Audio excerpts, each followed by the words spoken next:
Հավատքի բանկի գրքույկը Չարլզ Սպերջեն, օր փետրվարի 9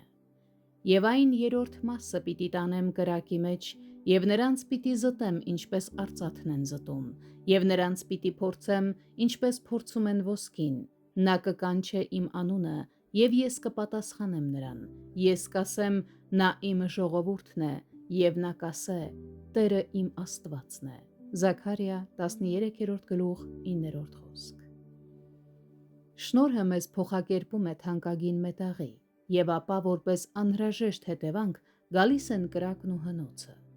Արդյոք մենք այստեղից ենք սկսում, թե ավելի շուտ կուզենայինք անարժեք համարվել, որպեսզի վայելեինք հանգիստը, ինչպես դաշտի քարերը։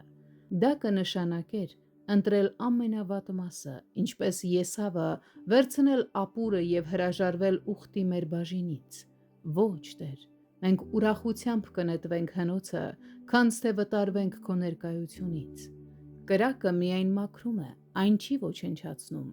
Մենք պետք է անցնենք կրակի միջով, այլ ոչ թե մնանք դրա մեջ։ Տերը գնահատում է իր ժողովրդին որպես արծաթ, և հետևաբար նա ձգտում է մաքրել նրանց իրենց անմաքրություններից։ Եթե մենք իմաստուն լինենք, մենք կողջունենք մաքրագործման գործընթացը, այլ ոչ թե կմերժենք այն։ Մեր աղոթքը կլինի, որ անմաքրությունները հեռացվեն մեզանից, այլ ոչ թե որ մենք դուրս հանվենք հնոցից։ Ով Տեր, դու իսկապես փորձում ես մեզ, և մենք պատրաստ ենք հալվել բոցի սաստկության ներքո։